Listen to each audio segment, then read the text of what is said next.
Hello friends, welcome back to my YouTube channel. आज की इस वीडियो में हम कर रहे हैं पीजीटी पॉलिटिकल साइंस का जो एग्जाम हुआ था 14 जुलाई को, शिफ्ट 1 का, उसका maths part. Let's get started. Question number 1। A and B working together can do a piece of work in 20 days, B alone can do the same work in 100 days। How long will A take to do the same work? देखो, A को कितने दिन लगेंगे, B को लगते हैं 100 दिन, ए plus B को लगते हैं 20 दिन। ठीक है, तो टोटल काम हमने मान लिया 100। तो बी कर रहे हैं रोज़ 1 यूनिट, ए प्लस बी कर रहे हैं 5 यूनिट। तो ए कितना कर रहा होगा? टोटल काम हो रहा है एक दिन में 5 यूनिट, उसमें से 1 यूनिट कर रहा है बी, तो 4 यूनिट ए कर रहा होगा, है ना।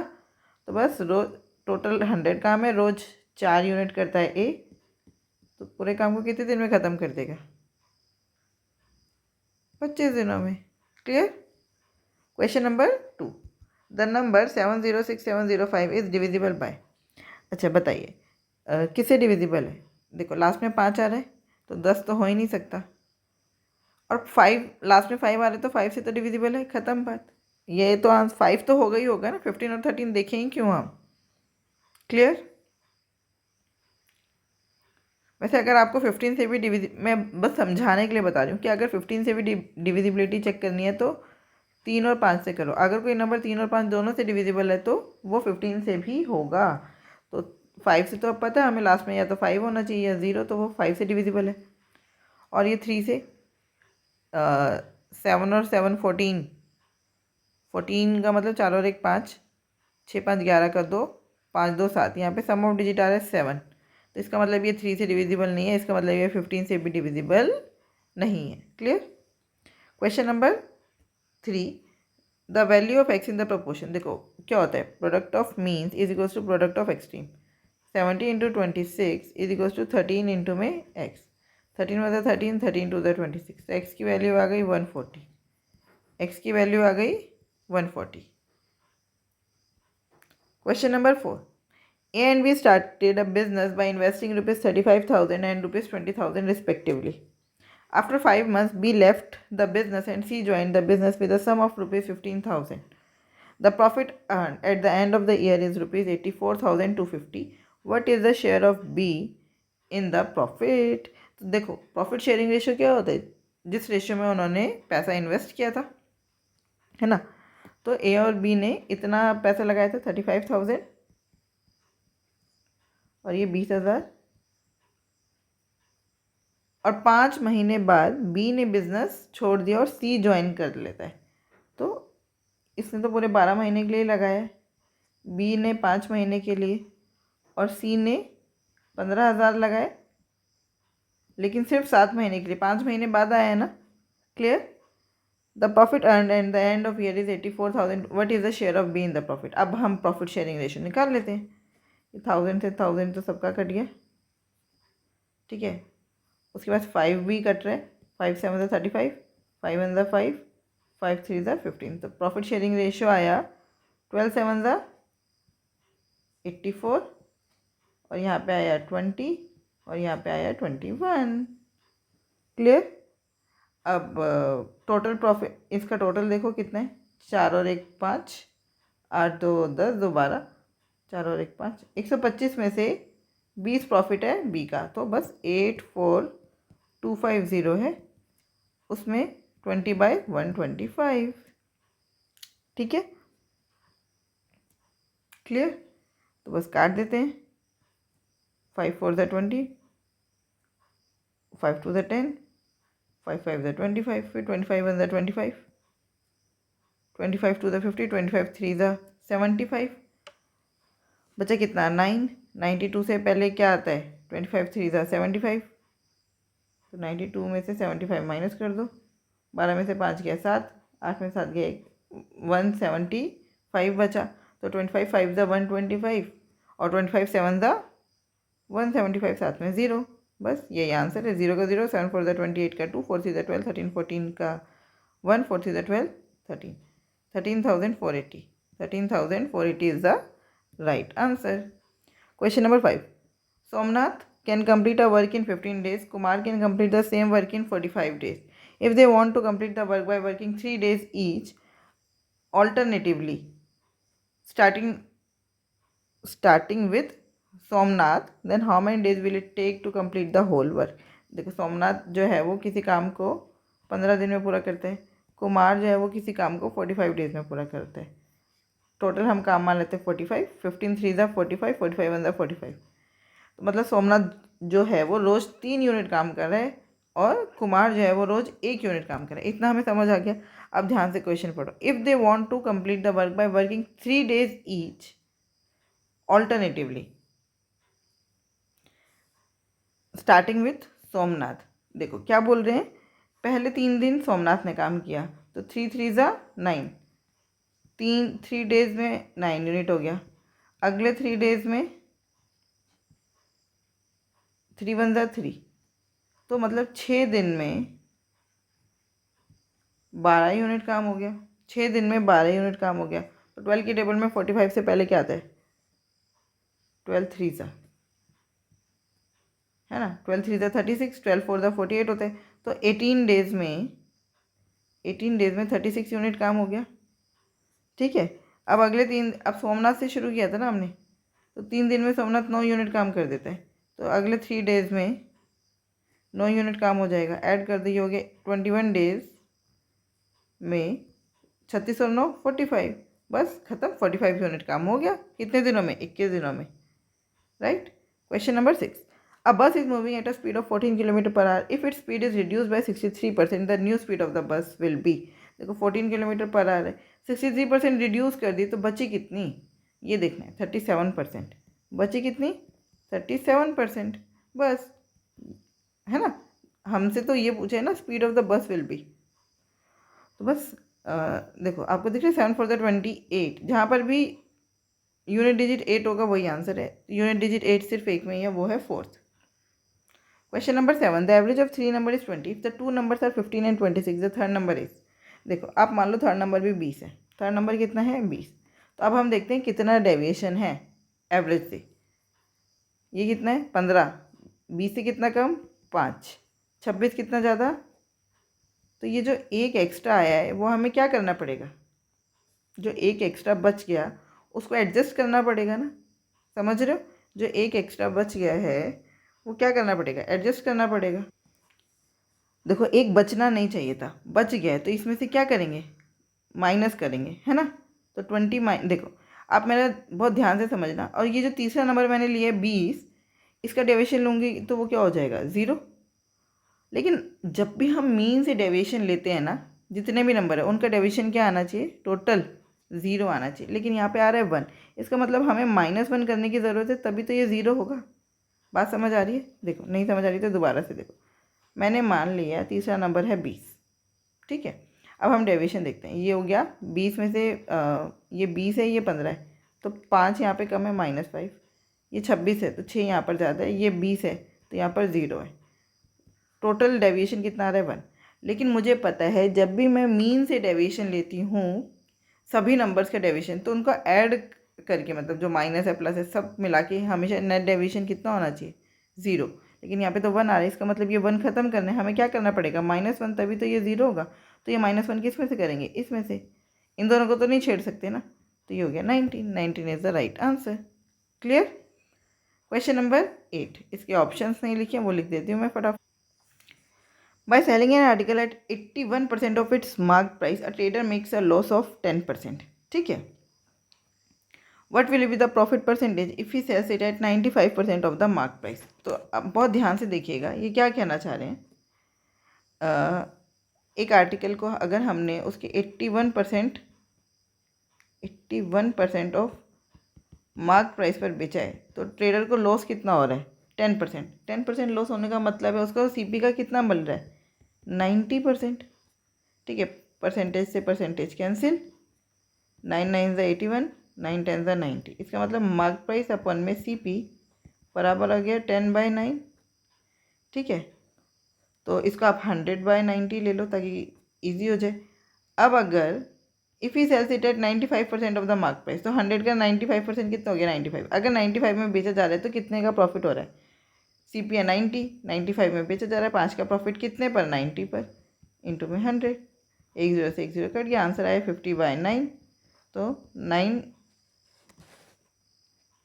9 5 ज़ा,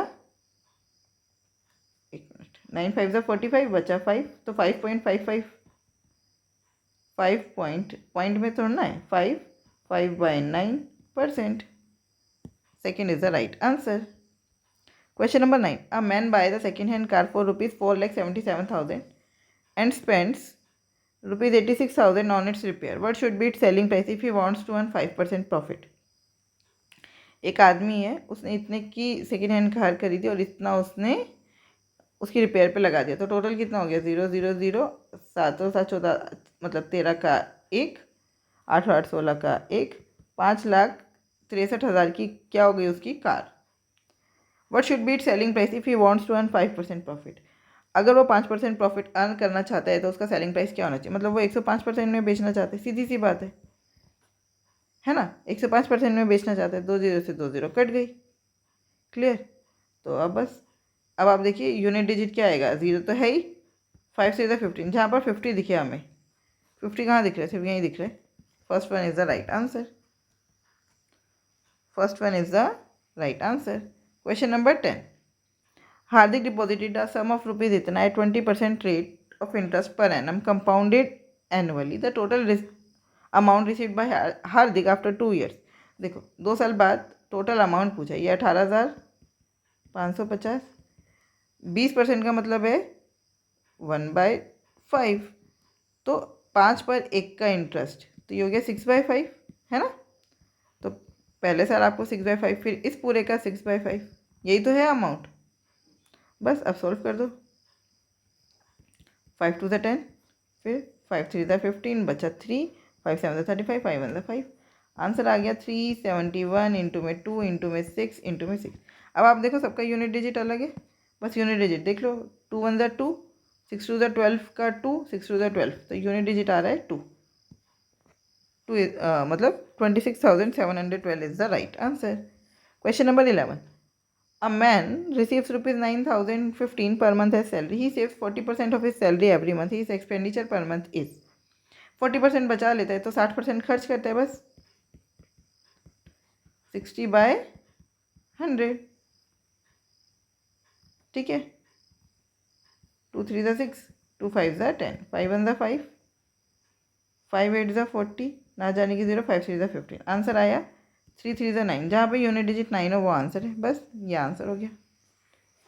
clear. Question number 12. If the 8 digit number is divisible by 9 then the value of P. देखो 9 से डिविजिबल है तो सम ऑफ डिजिट 9 से डिविजिबल होगा. 2587 पी 973, तो 9 तो हट ही गया, 7 2 9 भी हटा दो, 8 और 5 13, 13 का मतलब 4, 7 3 10 का मतलब 1, प्लस पी प्लस 1, है ना.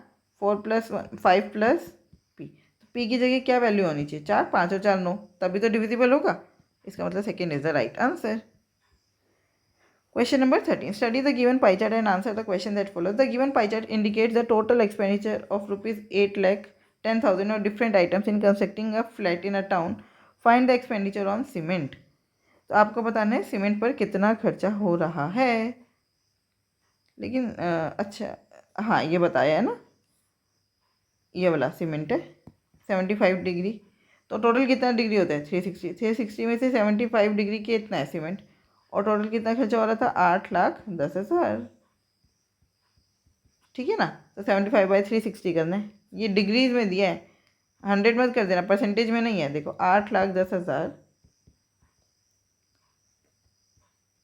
ये पूरा 360 डिग्री है. ठीक है. उसमें से सीमेंट कितना है? 75 डिग्री. बस 1 0 से 1 0 कट गया.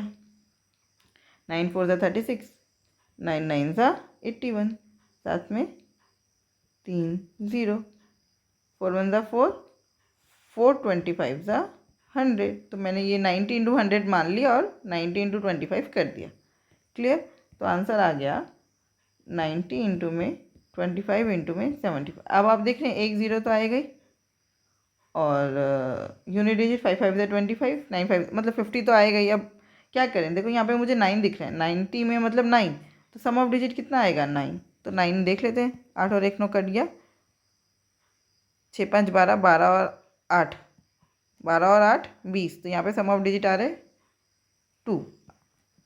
9 कट गया, 6 और 1 7, 7 5 12 का मतलब sum of digit 9, sum of digit 3, 8 और 1 9 कट गया, 7 5 12, 12 और 6 18, यहाँ पे आ रहा है सम ऑफ डिजिट 9, तो ये आंसर हो सकता है। लेकिन नेक्स्ट वाला भी देखना पड़ेगा। 8 और 1 9, 9 9 से 9 कट और 9 हट गया, 6 5 11, 11 का मतलब 2, तो सम ऑफ डिजिट 9 किस में आ रहा है? सिर्फ थर्ड में। Third is the right answer. Clear? Question number 14. The simple interest on a sum of rupees 324 for a period of 4 years at the rate of 3% per annum is, बच्चों वाला question है। ऐसा ही क्या होता है? P into R into T upon में 100, 324 into में 3 into में 4 बाय 100। अब देख लीजिए यूनिट डिजिट क्या आएगा। 4 थ्री 12। अच्छा, इन्होंने तो पॉइंट में दिया ही नहीं है ना, इन्होंने पॉइंट में दिया ही नहीं है, तो आपको क्या करना है? अब मल्टीप्लाई करना पड़ेगा 324 को 12 से। 4 टू ज़ा 8, 2 टू ज़ा 4, 3 टू ज़ा 6, 0 4 2 3, 8, 4 और 4 8, 6 2 8, 3 और 2 के बाद पॉइंट। क्या पूछा उन्होंने? The simple interest on a sum of rupees for a period of 4 year at the rate of 3% per annum is, the sum is. अरे भाई क्वेश्चन ही गलत पढ़ लिया। ऐसा ही दिया है, आपको पी निकालना है। ये 324 इधर आएगा और यहाँ पे आएगा पी, समझे? है ना? क्वेश्चन गलत समझ लिए बस। 425 ज़ा 100, 3 1 ज़ा 3 0, 3 8 ज़ा 24, तो आंसर आ गया पी बराबर है 108 गुना में 25। तो 25 टू 8 ज़ा 25, 8 ज़ा 200, तो 0 यहाँ पे 20 कैरी, 25 0 ज़ा 0 और 20 20 हो गया, तो 2 कैरी, 25 1 ज़ा 25 और 2 27। First one is the right answer. Question number 15. The average of the square of first 92 natural number is, तो हमने देखा है फॉर्मूला क्या होता है, n into N plus 1 2n+1 by 6। और अगर आपको एवरेज निकालना है, ये क्या है? जितना मैंने फॉर्मूला लिखा ये था sum of n square natural numbers, है ना? तो मतलब ये था सिग्मा n स्क्वायर। अब आपको जब एवरेज निकालना है तो इसको n से डिवाइड करना पड़ेगा, तो n से डिवाइड कर दो, n से n कट गया, तो बस अब जो बचा उसके अंदर वैल्यू पुट कर दो। 92 93, 2 इंटू 92 कितना हो गया? 2 टू ज़ा 4, 9 टू ज़ा 18, 184 प्लस 1 185 बाय 6। ठीक है, तो 3 टू ज़ा 6, 3 3 ज़ा 9, 3 1 ज़ा 3, तो 185 इंटू 31, 185 इंटू में 31 बाय 2। अब आपको मल्टीप्लाई करना पड़ेगा। देखो एक चीज़ का बहुत ध्यान देना कि या तो आप मल्टीप्लाई कर लो या फिर सम ऑफ डिजिट लगाने के लिए नीचे क्या बना लो? 1। नीचे क्या बना लो? 1। तो मैं क्या करती हूँ, इसको 5 बाई 5 से मल्टीप्लाई कर देती हूँ। तो अब ये हो गया 185 इंटू 31 इंटू में 5 अपॉन में 10।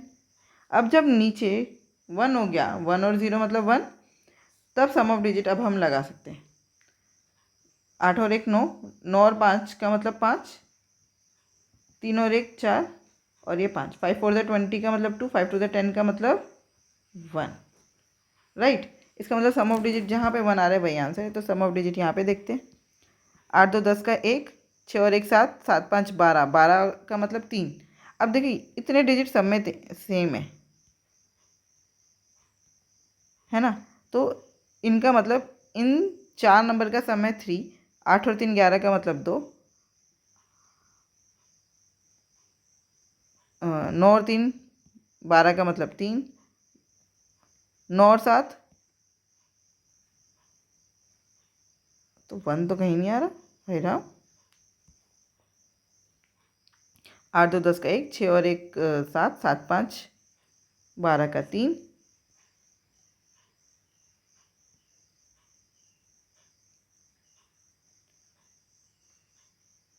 3 आ रहा है ना? 9 और 3 12 का 3, यहाँ पे 2, 7 3 10 का 1 और 7 6 6 3 9, यहाँ पे आ रहा है 9। मतलब आप कर लेना, ठीक है, यही आएगा 2 3 1 9। तो हमारा क्या होना चाहिए था सम ऑफ डिजिट 1, तो third one is the right answer. Question number 16, Mohan and Sohan participate in a 4 kilometre race. Sohan start x metre ahead of Mohan. Mohan and Sohan finish the race at the same time. ठीक है, 4 किलोमीटर की race थी। सोहन जो है वो मोहन से आगे खड़ा है, कितना आगे, x मीटर आगे खड़ा है। और मोहन और जो सोहन है उन्होंने सेम टाइम पर रेस खत्म की। If Mohan speed is 20 kilometre per hour and Sohan speed is 18 kilometre per hour, then the value of x is. अब आप बहुत ध्यान से देखिएगा, मोहन की स्पीड कितनी है 20 किलोमीटर पर आवर, सोहन की स्पीड कितनी है 18 किलोमीटर पर आवर, और टाइम सेम लग रहा है। क्या हो रहा है, टाइम सेम लग रहा है। देखिए, तो हम पहले ये देख लेते हैं, सोहन ने पूरी रेस नहीं दौड़ी है, इस बात का ध्यान रखिएगा। सोहन x मीटर आगे, तो उसने पूरा 4 किलोमीटर नहीं दौड़ा है। ठीक है, तो हम पहले निकाल लेते हैं टाइम क्या होता है, डिस्टेंस अपॉन में स्पीड। मोहन ने पूरा 4 किलोमीटर दौड़ा है, तो टाइम कितना हो गया, मोहन को कितनी देर लगी, 4/20। ठीक है, 4/20 मतलब 1/5 आवर, इतना टाइम लगा है किसको, मोहन को। सोहन ने भी तो इतनी देर तक ही दौड़ा है, दोनों का टाइम तो सेम था, दोनों सेम टाइम पर पहुँचे। तो अब हम देख लेते हैं सोहन ने कितना डिस्टेंस कवर किया है। डिस्टेंस कितना होता है, स्पीड इंटू टाइम। स्पीड है 18, टाइम है 1/5, तो कितना हो गया ये 18/5। अब ये तो किलोमीटर में, मीटर में चेंज कर लो। 18 to the 36, 3600 metre. Total distance था 4000 मीटर। तो इसका मतलब ये जो सोहन है वो कितना आगे खड़ा था, 400 मीटर। जो सोहन है वो कितना आगे खड़ा था, 400 मीटर। समझ आया। Question number 17, the curved surface area of a right circular cylinder having radius 13 centimetre and height 22 centimetre is. देखो, आपको कर्व्ड सरफेस एरिया निकालना है राइट सर्कुलर सिलेंडर का, जिसका रेडियस है 13 सेंटीमीटर और हाइट है 22 सेंटीमीटर। तो कर्व्ड सरफेस एरिया होता क्या है, 2πRH। तो 2 इंटू में 22/7 इंटू में रेडियस है 13, हाइट है 22, बस कर दो। पाई की जगह उन्होंने पाई लिखा हुआ है आंसर में, बस। अब आप देख लीजिए, 3 टू द 6, 6 टू द 12, 2π मतलब यूनिट डिजिट 2 दिख रहा होगा, ये रहा। Second is the right answer. Clear. Question number 18,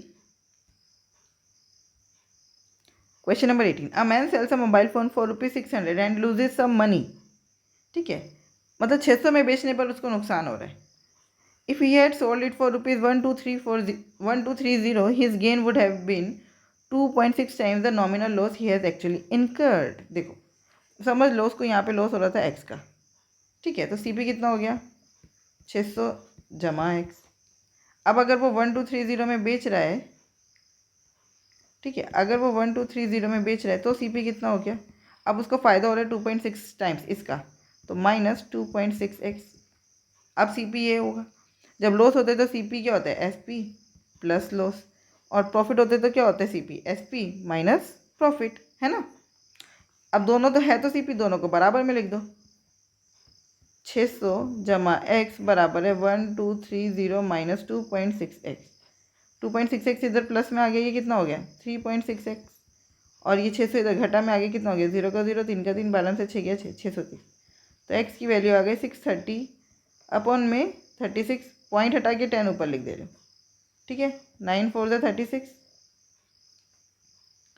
9 7 ज़ा 63, फिर 2 2 ज़ा 4, 2 5 ज़ा 10, फिर 2 35 ज़ा 35 इंटू 5 कितना हो गया भाई, 300 का आधा 150 और 50 का आधा 25, तो 175।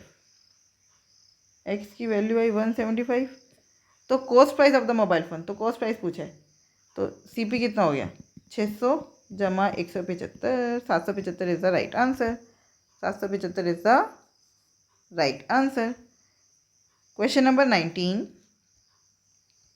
two students appeared in an examination. One of them secured 16 marks more than the other and his marks were 66% of the sum of their marks. The sum of the marks obtained them by them was, देखो, one of them secured 16 marks more than the other, other ने ले लिए x, तो दूसरे के कितने हुए x plus 16, तो सम हो गया 2x प्लस 16। ठीक है, जिसके 16 ज़्यादा आए हैं वो है सम का 66%। तो x + 16 का 66% बराबर है, सॉरी, x + 16 बराबर है 2x + 16 का 66%, यही बोला है ना।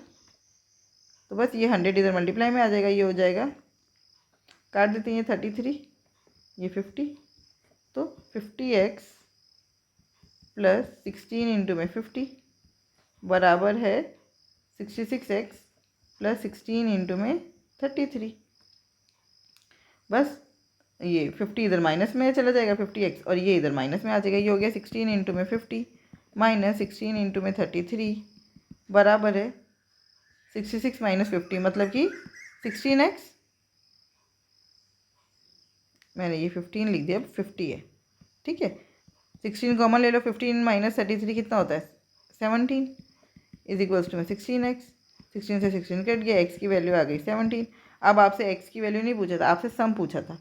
क्या पूछा था, सम। तो ये कितना हो गया 2 इंटू 17 + 16, तो 17 2 ज़ा 34 + 16 कितना हो गया 50। 50 is the right answer. Question number 20 and the last question of this video. A spherical metal ball of radius 21 cm is melted and recast into 4 metal cubes of side 21 cm each. Find the volume of the unused metal.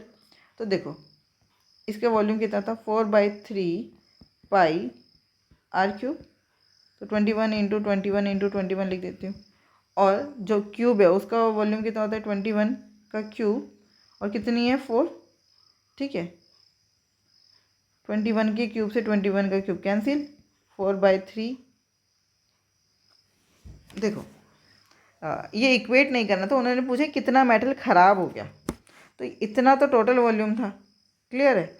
और ये use हो गया दोबारा से, तो बचा कितना, equal to की जगह माइनस करना था, समझे। तो ये कटेगा नहीं, दोबारा लिख दे रही हूँ। देखो टोटल वॉल्यूम कितनी है 4/3 पाई 21 का क्यूब, माइनस अब जो आपका क्यूब बना है उसकी वॉल्यूम कितनी है 21 का क्यूब। कितने क्यूब बने हैं 4, तो ये हो गया टोटल वॉल्यूम किसकी, ये हो गई क्यूब की। अब इन दोनों को अगर मैं माइनस कर दूँगी तो पता चल जाएगा ना कितना अनयूज मेटल है। तो बस 21 का क्यूब कॉमन ले लिया, ये हो गया 4/3 इंटू में 22/7 माइनस 4, तो ये हो गया 21 का क्यूब इंटू में 22 4 × 84 माइनस 7 6 21, 21 4 ज़ा 21 4 ज़ा 4 1 ज़ा 4 4 2 ज़ा 8/21। तो ये हो गया 21 का क्यूब इंटू में 4/21। तो एक से 21 की मतलब 21 का क्यूब है 3/21 है, तो जब काटेंगे तो कितना हो जाएगा 21 का स्क्वायर इंटू में 4, ये आपका आंसर आ गया। 21 का स्क्वायर कितना होता है 441 इंटू में 4, 4 1 ज़ा 4 4 4 ज़ा 16 का 1 4 4 ज़ा 16 17, 1764 is the right answer. Clear. I hope ये 20 क्वेश्चन आपको बहुत अच्छे से समझ आए होंगे। फिर भी कोई डाउट है तो आप मुझसे जुड़ सकते हैं @maths PS1 टेलीग्राम चैनल पर। Thank you, keep learning, keep practising.